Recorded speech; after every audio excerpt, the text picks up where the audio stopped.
the best seat in the house for the entire world.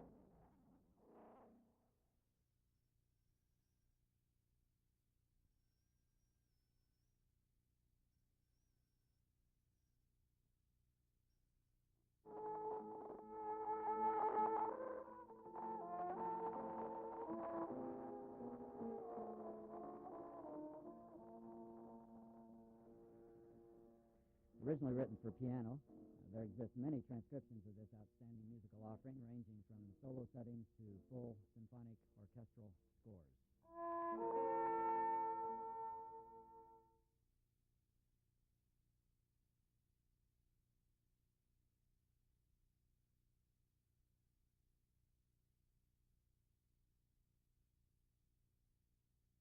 Music would be a good vehicle for these sounds. You heard the bass trumpet playing the first promenade and the alto trombone in the old castle. Also featured in this arrangement are the bass trombone and the tenor trombone and the tenor tuba.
Well, what we're going to do then is take segments on each instrument, and we'll get a loud and a soft for you, short versions, and then we'll go up and listen.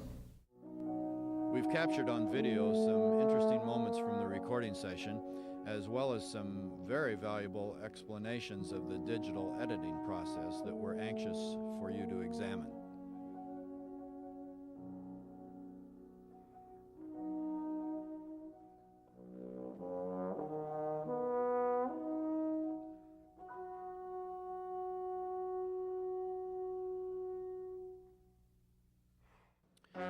The entire video consists of about 2 hours of unedited tape, but we've included just a few minutes here of material to give a sampling of the total content.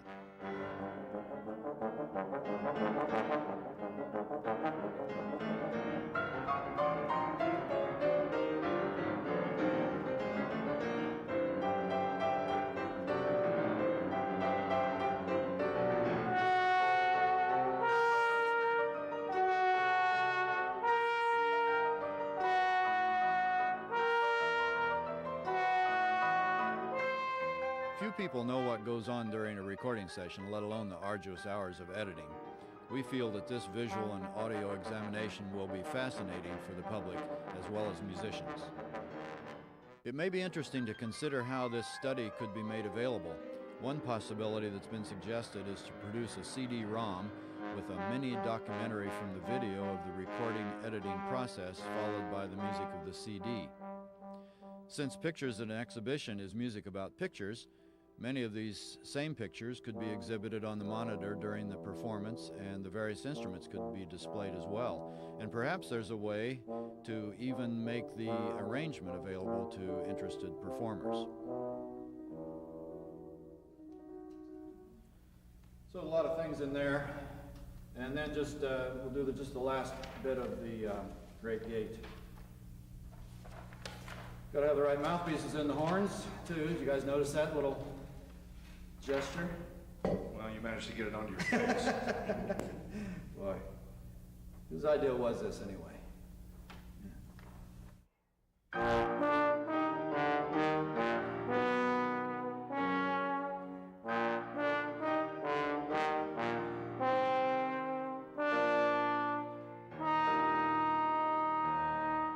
We thank you for taking the time to review this project.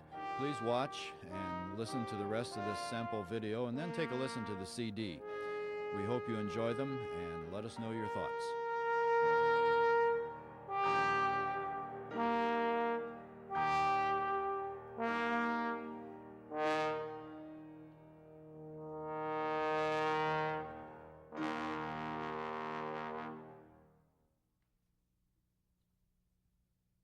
Well, here we are in the digital editing room once again. It's been 2 or 3 months since the actual recording session, and a lot of water has gone over the dam, I guess, since then. A lot of performances and master classes and so forth. Andres Velata is here. He's the engineer of note this evening, and we're going to be working with the digital editor, hopefully try to get a final edit on this pictures and exhibition project. During the last couple months, some of the things that have happened, one thing of note, Wayne Jackson had tapes made, actually they're right here, 4 analog tapes that of the whole session, whole 7 hours. Of course, a lot of it included talking and experimenting and that sort of thing. Sent those tapes to me and with the idea that I was to choose the best takes out of those 100 or so takes. I did that, took a better part of a day, maybe more than a day, and sent the results of that to Andres, and in score form, I don't know, do you have yours there? Tried to mark them in red. Can you see that? Mm-hmm. So that he would see where take so and so stopped and another take would begin, and he worked on them on his own.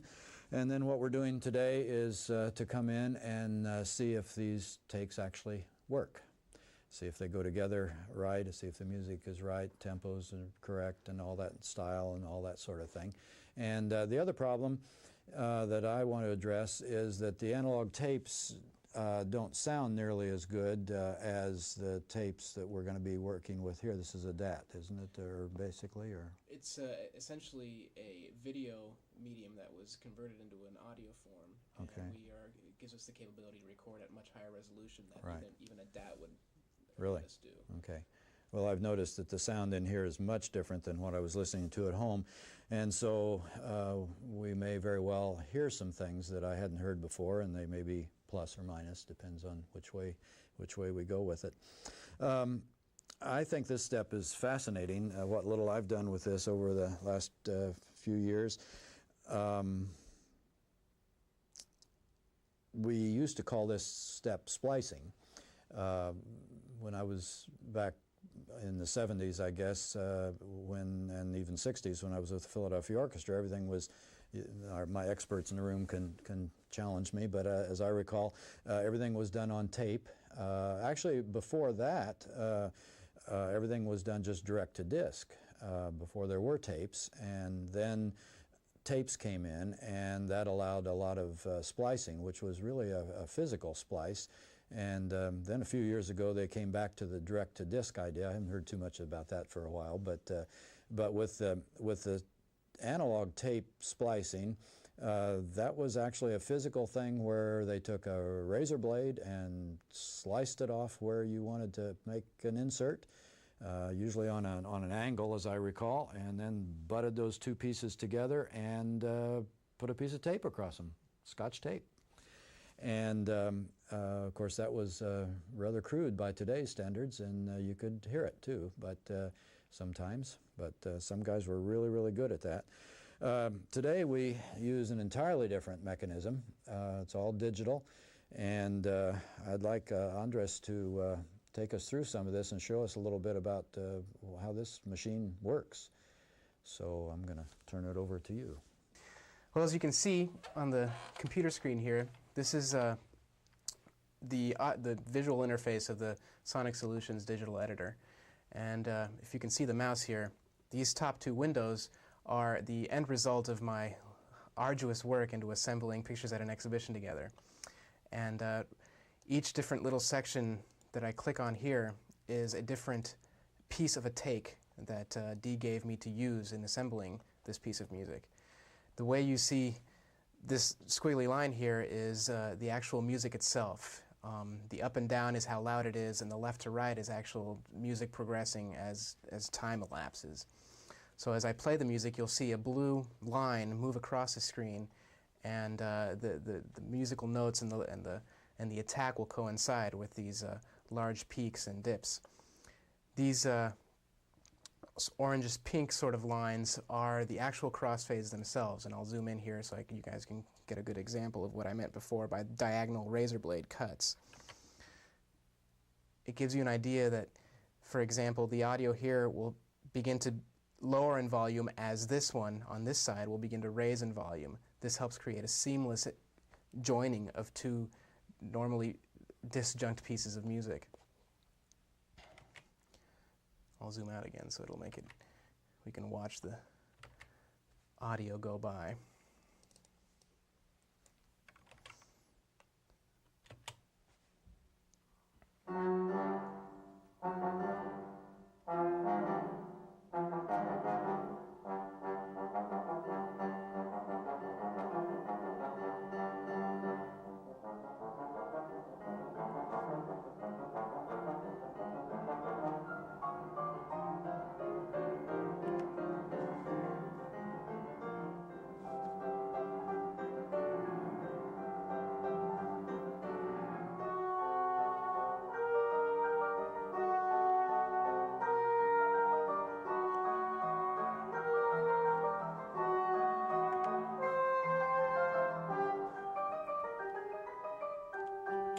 And to give you an idea of how much control you have over these particular crossfades, I'll show you how it's actually done.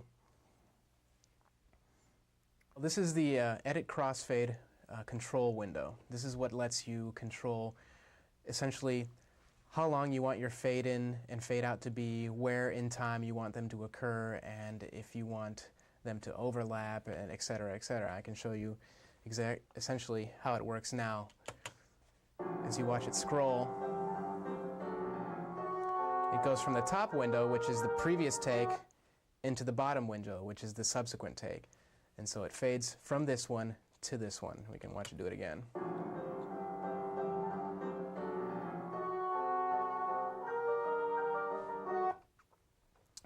And then you've got control over a whole bunch of different parameters. For example, I could change the duration of the fade. I could change how far they overlap from each other. And I could move the absolute point from where I want the actual splice to occur. And that's what gives you so much control. In a lot of cases, there'll be times when there'll be different timbres in the music from the previous take to the second take that would require a more subtle fade from one to the other. And in that case, what I generally do is make a longer fade in, so there's still music playing from the previous take while the new take is coming on, so that the two identical bits of music play together, and it sort of fades the two timbres together at the same time, which helps cause the illusion of a natural flow from one to the other. Having the finished product, the CD as a finished product, is very rewarding. I was thinking about that this morning, as a matter of fact. Even this step, if we can get through this edit to the point where we feel that we've got a decent project here, a completed project, at least to this step, that's a big accomplishment. That's a huge accomplishment. What happens from here on is anybody's guess. You know, it could be a CD or a CD-ROM or nothing. You know, but it's there. I can play it for my kids or my grandkids if I ever get any, and it's really this project for me has been one of the most exciting things I've ever done. It's a piece of music that I really identify with and love, and it's been a tremendous challenge musically and performance-wise, and to be able to come to it every week for months and months and keep fleshing it out and tweaking the system has been a tremendous experience for me. I've really enjoyed this, and sitting here listening to it is frightening on one hand, but on the other hand, it's very gratifying as well. For the students that might want to, well, all students nowadays do recording, whether it's taped auditions or whatever, and I think there are a few things that we can get from this project that are of value. Of course, being prepared, as I've mentioned, this has been, well, years in making, but in actual playing it, we've worked for months and months on this, better part of a year. So being prepared is really important. Also, not to be afraid of the microphone. We have to look at this as a friendly project. And I had an engineer one time, a producer one time, tell me that he thought always the third take was the best one. I thought that was kind of interesting. You get one down and it's pretty good, and you get another one, and now you know you've got one in the can that you can use, and then you just let it go. And the third one, many times, is the best one. And often that happens. Of course, it's best if you can start with the third take. Say, take 3 and do it right off the bat. And some people can do that. If you are doing a tape that can be edited, then of course marking the measure numbers very, very clearly, rehearsal letters, and working with the takes and so forth, and not worrying about one little note or two here or there, but try to get the whole package in so that you can come back maybe and correct a note or two on occasion. That's a little bit difficult for a student to maybe to understand how that works. Of course, on a taped audition, you can't do that. You can't splice. You shouldn't. But then you've got to go for take 3 and just take a big breath and really play as if there's an audience out there loving it.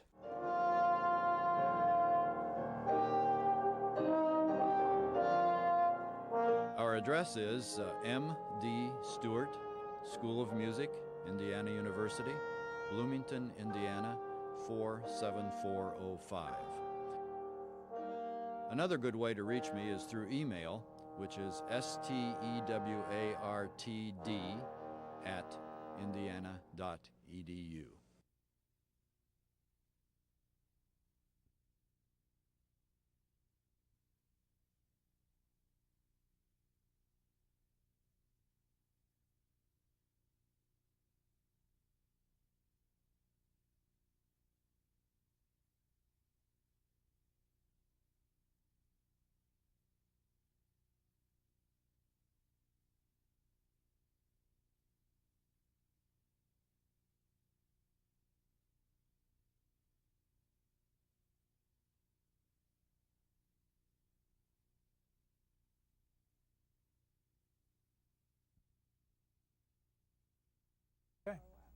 Interesting, really hard to get into. Well organized, but just hard to get into that structure. As Anita was saying, I can see where it would be really hard to sit down with a stack of these and try to find all this in there. And one thing they did again, they're not just saying computer. Good. And Broad-based they technology plan. Using voicemail, that the teachers should use basic voicemail, that they should use the homework hotline, that they should use the video disc player and the VCR without any assistance, and floppy disks and so on. In other words, really get to know things. So the emphasis was on technology skills to a large extent. All right. Well, you don't have to reinvent structure. It's there. We can give you some resources. You found things that you didn't like about these plans, and we think that that's important, just as in visiting schools and seeing how people are using technology. It's just as important to see things that you don't want to replicate and you don't like and identify those things as it is finding things you like. So I think even as you look at these plans and become critical of them, that's helpful. Carolyn, your comment about maybe having difficulty finding some things in some of these plans, that's something that we always remind people in writing grants. Don't make it hard for people to find the things they need to find in it. Make it easy. And there was one other thing you all, reviewing plans, just as in reviewing grants. If you ever get to be on a grant review committee, do it, because you learn how to I think the good and bad. You learn things about writing grants when you review them. Same with these plans. So grabbing some plans and doing this exercise, I think, would be helpful to you writing your own. And again, it's to your credit that you didn't hire somebody to do this outside you. It's to your credit that you're not just, walking in here in the second day and figuring that you as a team can write this plan. You have suffered through a lot, I know, and will continue to suffer through a lot. Democracy is ugly. It is ugly, it is inefficient, but in the end, I really think that whole process, that's the more important part. Writing this document, doing something with this document to keep the process going. That's the only reason it's there, to keep the process going. It gives you a temporary roadmap in time. That's it. Tomorrow, that roadmap may change, the directions may change. Yeah. Don't you, you kind of answered that, my question is, don't you have a problem with hiring an outside agency to come in and write a plan? Do I? I do, but a lot of school corporations don't. I mean, it's being done right now. I mean, those people who are going after $200,000, there are some school systems who have made the decision to professionally hire somebody, a consultant, to write their plan. And some of those consultants do it however you want. Yep. You just, they'll write the plan and tell you what you want, if that's how you want to do it. Or you can tell them what you want and they'll go write the plan. Those guys they're making a living. Tell them what your objectives are and they'll tell you what equipment you need, or you tell them what equipment you want and they'll tell you what objectives you should have. Yeah. It's kind of frightening because, our corporation used the same group for our corporation study of building needs a few years back. And when they came back with options, they did a good job assessing. I think we all agreed with what they assessed and what they found. That was very true. And it's good to have an outside agency come in and say that as the Illinois experts. But the problem was when they offered the options, they didn't come back and ask people what they thought of options. They just said, here's the platter, here's what we think you should do. Several people have other ideas of options that they would like to consider. And I see that same problem with the technology plan. Well, good luck. It's that point where people are impatient to.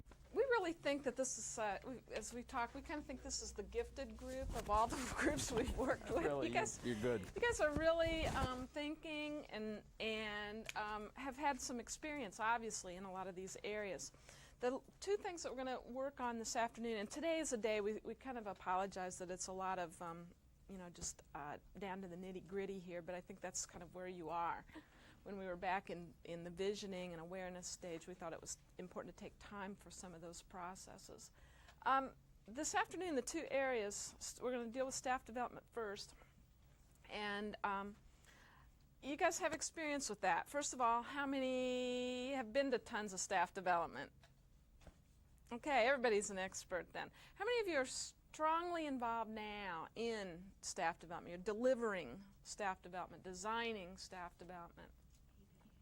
Okay, so our job this afternoon is just going to try to focus you on a couple of areas and get you to share some of the strengths of programs that you've seen. First of all, we're just going to do a quick little activity that we think might be something fun for you to do with a technology committee. Or people who maybe aren't so supportive of staff development.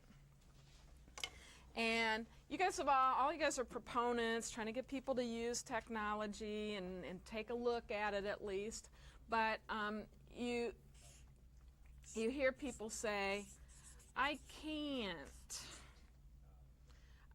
because fill in the blank. What do you hear people say? I can't use technology. Okay, don't have time. What else? Don't have access. No access. Don't know how.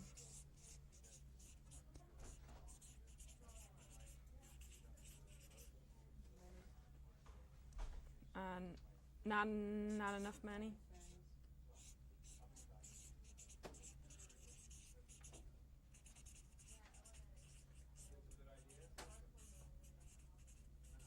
What else? They don't have this one little particular piece of software or thing they think they have to have in order to do anything. I mean, it's usually one little missing thing they think is very important. Or don't have enough for each kid to have one of their own.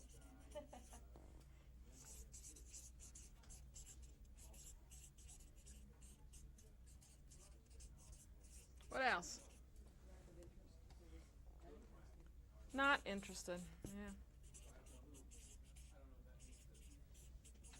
Creates confusion. Okay.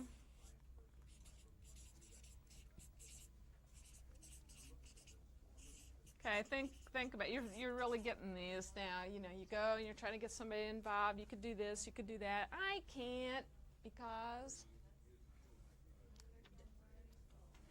Okay. They